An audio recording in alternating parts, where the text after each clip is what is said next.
No search warrant was provided.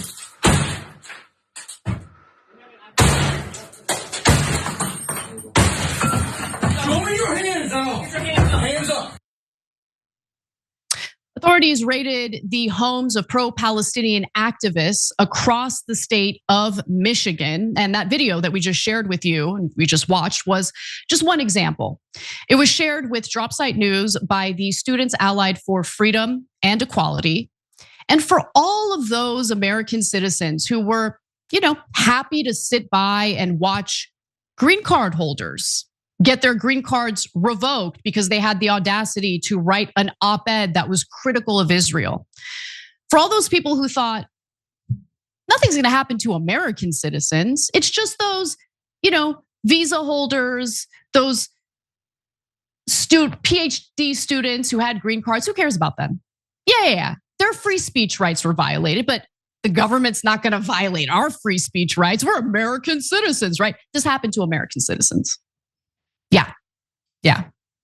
So let's give you some details. The FBI, along with local and state law enforcement, were involved in the raids. The Attorney General's office clarified immigration officers were not involved and all were American citizens. These are American citizens who are student protesters. That's who was targeted here. So the AG's office in Michigan stated that these raids did not pertain to on-campus protest activity. No. That's not what this was about.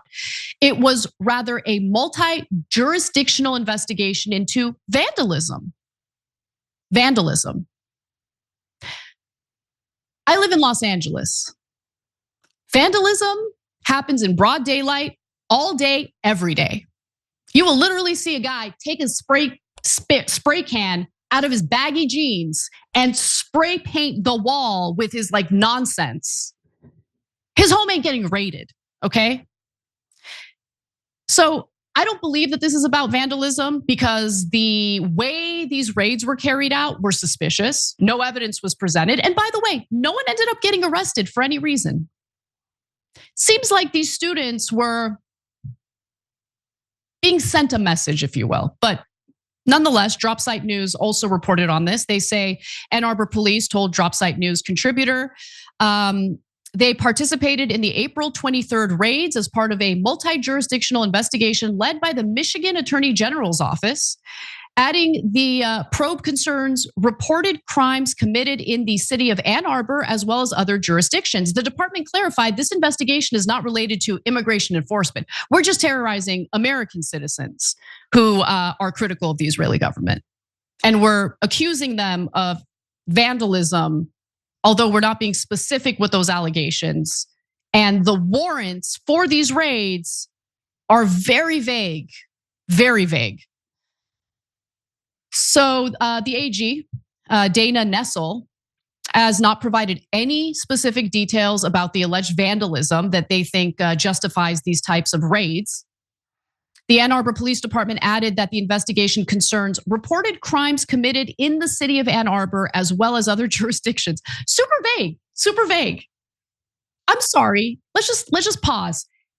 In order to justify the authorities breaking your freaking door down in order to do a raid, I think the explanation needs to be a little more specific. We're talking about American citizens here.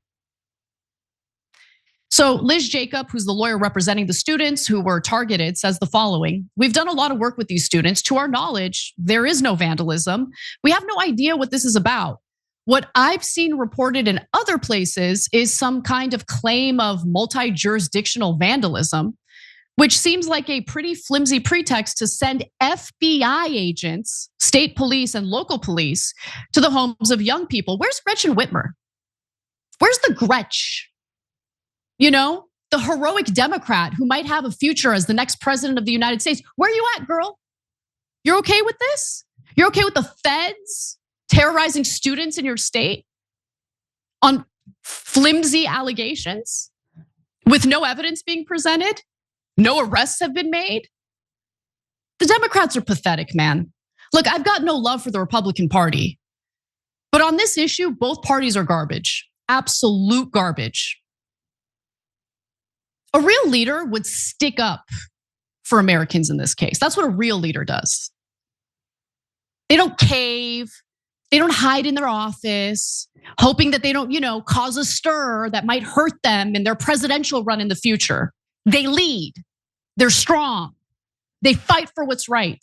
But I'm not seeing any of that from any Democrats, with a few exceptions, to be honest. So the way these raids were carried out was super suspicious. There was no reason noted in the search warrants for the underlying probable cause that the warrants were based on. They weren't charged with any criminal charges that they were being investigated for.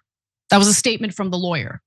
In addition to that, TAHRIR Coalition told Dropsite News that officers refused to present warrants at one of the sites that they raided. They, meaning law enforcement, were looking for red and black paint. They were looking for electronic devices, and they were looking for any kind of communication materials that any kind of individuals had. The lawyer also says that several people were detained briefly, but no arrests were made. So that's what's currently happening to American citizens. Just suspicious, weird warrants, vague warrants, flimsy allegations of vandalism. Again, for the FBI to join state authorities, local authorities to break down your door, there better be a serious crime committed. But even if it were true that these students engaged in vandalism, a raid like that, really? Vandalism justifies a raid like that. And I'm not buying that it was vandalism. I need to see some evidence. There could have been, but if there was, wouldn't some of these students actually be arrested for said vandalism? I think this was meant to send a message. So she also says that several people were detained, not arrested. And that's happening to American citizens. But I want you to remember that this has been going on. Maybe not in regard to American citizens, but it's certainly something that student visa holders have been dealing with, green card holders have been dealing with. We can't forget about Rumiesa Ozturk, who was a doctoral student at Tufts University. And she was arrested in broad daylight for what reason? She co-wrote an op-ed for the student newspaper that was critical of how Israel is carrying out this war in Gaza. And a lot of people made justifications for that. Well, I mean, if we're gonna set this tone, better be real careful. Honestly, it's incredible to me that people are okay with this. Now, let's see what Trump loyalist Charlie Kirk has to say about what happened to Ozturk. He's getting some props for this. Let's see if he deserves it. Deporting somebody because they wrote an op-ed critical of Israel, I think that's probably in the gray area.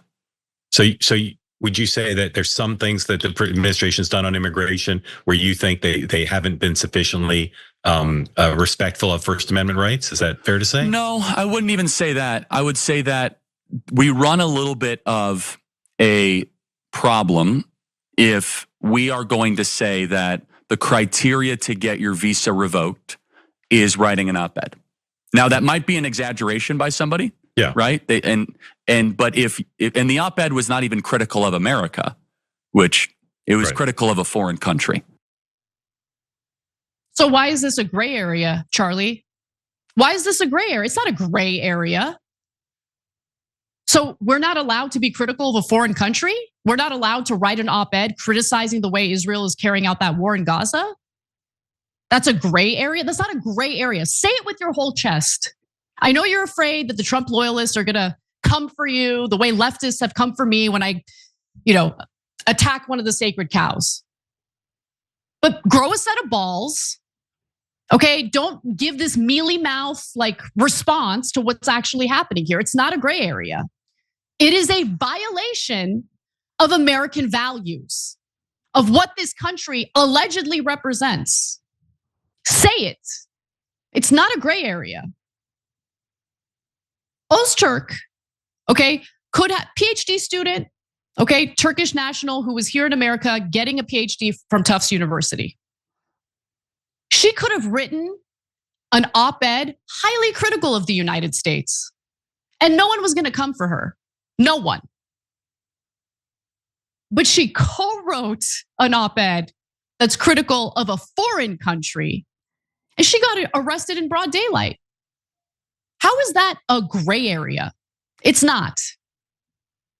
I suspect that Charlie Kirk does have a problem.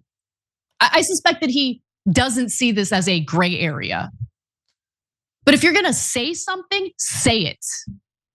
You know the difference between right and wrong. And if you purport to believe in what this country is supposed to represent, then you need to fight for it.